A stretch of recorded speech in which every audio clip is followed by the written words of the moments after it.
Bien-aimés en notre précieux et Seigneur Jésus-Christ, salut et que Dieu vous comble de toutes sortes de grâces et de ses faveurs. Bienvenue à une nouvelle émission sur le frère Zach et sur son ministère. Qui a été le professeur Zakaria Tane Fomon? Qui dit-on qu'il était en réalité? Notre invité à cette rencontre est l'une de nos missionnaires numéro 2 en Allemagne.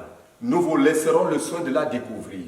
Et puisse le Seigneur lui-même vous rendre ministère pendant que vous écoutez qui a été le frère Zach pour elle. Bonjour, je m'appelle Paul-Marcel Dongmo-Gezet.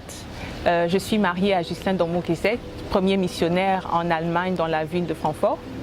Je suis deuxième missionnaire à ses côtés. Ce que je peux dire sur moi, c'est que j'ai cru en 2003 et je me suis mariée en 2006. Depuis mon mariage, je persévère à la CMCI. Sinon, à part cela, je vis en Allemagne depuis 23 ans, où j'ai étudié, pays où j'ai étudié. J'ai terminé mes études en Allemagne et j'ai commencé à travailler. Je travaille en tant que pharmacienne depuis déjà 14 ans. Pour moi, le frère Zach, c'était d'abord un homme de Dieu dans le bon sens du terme. Je dirais qu'au moment où je me convertis, je connais des pasteurs, je ne connais pas beaucoup de prédicateurs, je connais des frères, mais pour la première fois, quand je rencontre le frère Zach, il prend en fait la définition de ce que je lisais dans les livres ou ce que j'entendais qu'on parle de homme de Dieu. Parce qu'en lui, je retrouve une personne qui me fait non seulement craindre Dieu, prendre conscience du fait que ce Dieu qui a tout créé mérite d'être craint, mais aussi c'est un Dieu qui ne nous a pas créés au hasard.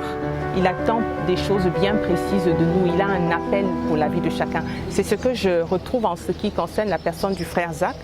Je ne dirais pas, c'est avec le temps que je dirais que j'ai appris à réaliser que c'est un prophète aussi.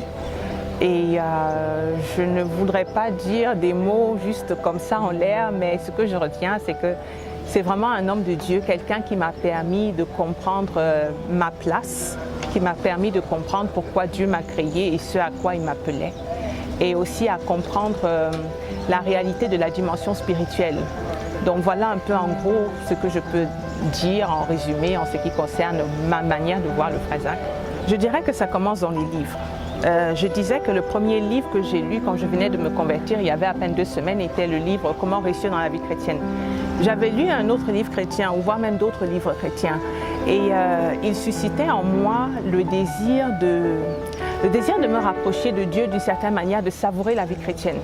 Mais il ne suscitait pas pour autant en moi la crainte de Dieu, le fait que je pouvais être en train d'être dans la vie chrétienne, mais ne pas pour autant plaire à Dieu.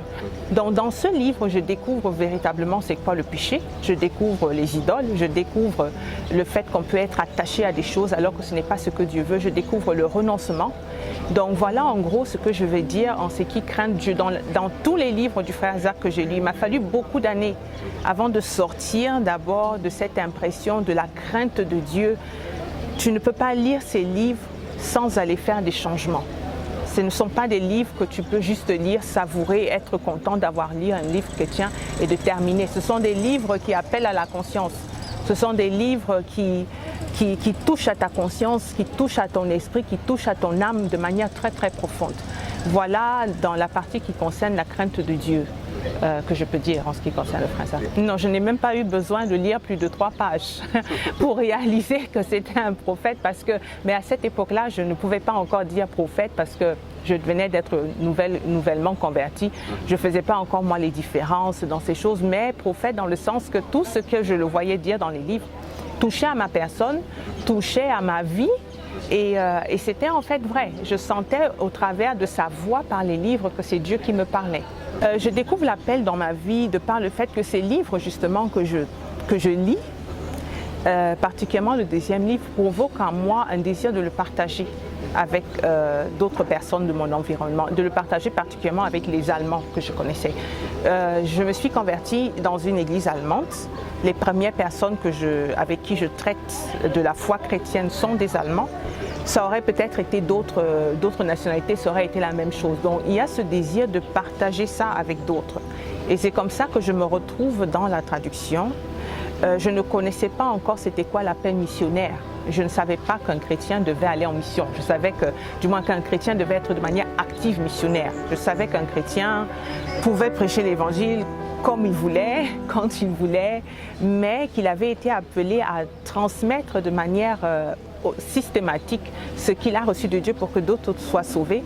Ce n'était pas encore vraiment le cas. Donc avec le frère Zach, je découvre mon appel dans un cadre qui est la CMCI, un appel précis, pas général, mais bien précis, dans une plantation précise, qui est la CMCI, à savoir travailler pour que ces messages-là soient traduits dans les 250 langues les plus parlées ou 250 langues dans notre ministère, mais aussi en tant que missionnaire dans un pays bien concret, avec tout ce que ça signifie de s'intégrer dans le pays, de comment gagner les gens, de comment coopérer avec le Seigneur pour que ces personnes trouvent Jésus et aussi, en entrant dans l'Église, trouvent leur appel. Donc voilà un peu. J'aurais bien voulu le connaître davantage en tant que personne. Je dirais que j'ai beaucoup appris de lui au travers des livres. J'ai eu à le rencontrer peut-être à peu près 4 fois. Mais une chose que j'ai beaucoup regrettée, c'est de n'avoir pas eu du temps pour entrer, du moins pour que mon cœur touche son cœur, si je devrais dire comme ça. Ça m'a manqué, mais je pense à tous ceux-là qui ne l'ont pas connu. Et je dirais que le Seigneur nous laisse cette personne du frère Zach par les livres. Mais si je peux dire quelque chose, je dirais que concernant l'auteur, je suis toujours en train de crier au Seigneur de pouvoir un jour arriver à même un 10e de ce qu'il était en tant que disciple du Seigneur Jésus-Christ. Et c'est sur ce à quoi je travaille. Je dirais que le frère Zach est un véritable modèle du Seigneur Jésus-Christ. Sur ce, je voudrais dire une chose. Pendant plusieurs années, je lisais la Bible, le Nouveau Testament. Et ma compréhension de Jésus était vraiment un Jésus très, très doux. Je ne voyais pas beaucoup les autres aspects de la discipline, du fait de plaire à Dieu, qui ressortait de cette manière. Et j'avais lu les livres du frère Zach et ça ressortait vraiment très fortement. Mais je n'avais pas encore réalisé combien il n'était juste qu'en train de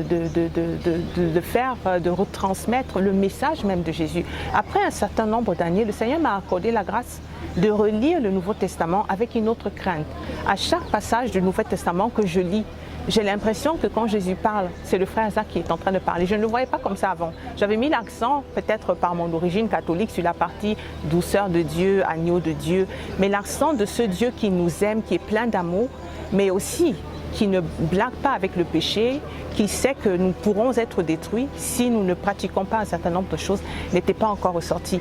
Et depuis que le Seigneur m'a accordé de voir ça, ça a créé un autre respect, un autre amour en ce qui concerne les messages du frère Jacques, parce que je réalise combien ce sont des messages qui effectivement garantissent le fait que je peux avoir la vie éternelle et je peux marcher sur des voies sûres, parce que ça correspond mot pour mot véritablement au message du Seigneur Jésus-Christ dans le Nouveau Testament.